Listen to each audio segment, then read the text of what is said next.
आधी हे बीड वेगळ्या कारणांसाठी ओळखलं जायचं, आता मात्र बीड अशा भन्नाट कारणांसाठी ओळखलं जातंय की ही बातमी ऐकून तुम्हालाही वाटेल बीड आता गुन्हेगारीचे सगळे रेकॉर्ड तोडणार की काय।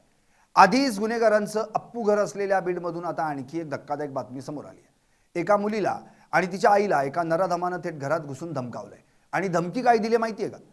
तुझ्या मुलीचं लग्न माझ्याशी लावून दे अन्यथा बापाला मारून टाकेल। कोण आहे हा महाभाग आणि हा सगळा प्रकार आहे तरी काय, पाहूयात या व्हिडिओतून। नमस्कार, मी संदीप आणि आपण पाहता एलएस मराठी।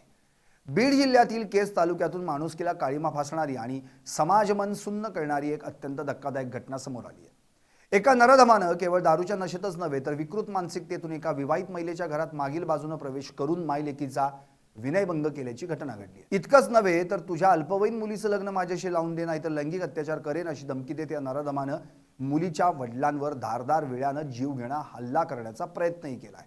या घटनेमुळे संपूर्ण केस तालुक्यात संतापाची लाट उसळली आहे। महिलांच्या सुरक्षिततेचा प्रश्न पुन्हा एकदा ऐरणीवर आलाय। केस तालुक्यातील एका गावात 18 एप्रिल रोजी सायंकाळच्या सुमारास ही घटना घडली। पीडित महिला आणि तिची अल्पवयीन मुलगी घरात असताना गावातीलच आशिष अशोक धिवार हा नावाचा तरुण दारू पिऊन पीडितेच्या घराच्या पाठीमागे आला। घराच्या मागील बाजूस असलेल्या पत्र्याच्या शेडवरून त्यानं थेट घरात उडी मारली।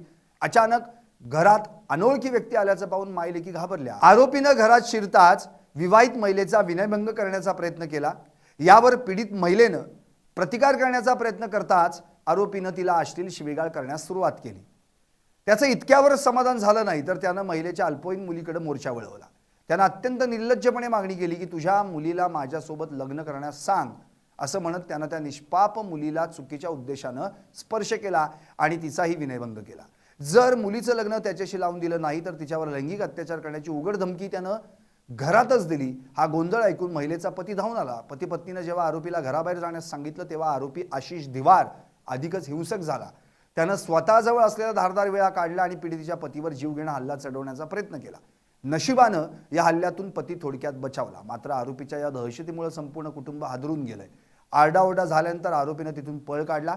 या घटनेनंतर पीडित महिलेनं तातडीनं केस पोलीस ठाणं गाठून आपली आपबीती सांगितली। पोलिसांनी घटनेचं गांभीर्य ओळखून आरोपी आशिष अशोक धिवार याच्या विरोधात गंभीर गुन्हा दाखल केलाय। भारतीय न्याय संहितेच्या कलम 74, 351, 351, 2, 352, 329 तसंच बाल लैंगिक अत्याचार प्रतिबंधक कायदा म्हणजेच पोक्सोच्या कलम 8, 12 आणि 18 नुसार गुन्हा नोंदवण्यात आला। या प्रकरणाचा पुढील तपास पोलीस उपनिरीक्षक सुकुमार बनसोडे करतायत। आरोपीला कठोर शिक्षा व्हावी अशी मागणी ग्रामस्थांकडून केली जाते। जय हिंद, मी PSI बनसोडे।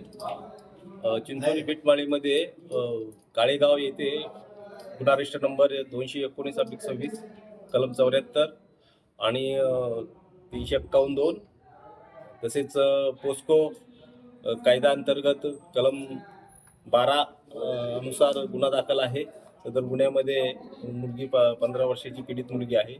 त्यामध्ये आरोपीने मुलीस छेडछाड केल्याप्रमाणे गुन्हा दाखल आहे। आरोपीचा शोध चालू आहे। आरोपीचे पकडण्याकरिता पथक नेमण्यात आलेले आहे आणि तात्काळ त्याला 2 दिवसाच्या आत आम्ही अटक करीत आहोत। त्याचं लोकेशन काढण्यासाठी SGR पत्र दिलेलं आहे आणि लोकेशन मिळताच आरोपीस आम्ही अटक करीत आहोत। जय हिंद। भर वस्तीत आणि भर दिवसा घडलेल्या या घटनेमुळे महिलांच्या सुरक्षिततेबाबत गंभीर प्रश्न उपस्थित होत आहेत। एका अल्पवयीन मुलीवर नजर ठेवून तिच्या घरात घुसून असा प्रकार करणं हे विकृत मानसिकतेचं लक्षण आहे। पोलीस प्रशासन आता या नराधमाला कधी बेड्यात ठोकणार आणि न्यायालय त्याला काही शिक्षा सुनावणार याकडे सर्वांचंच लक्ष लागून राहिलंय। Bureau report, LS Marathi.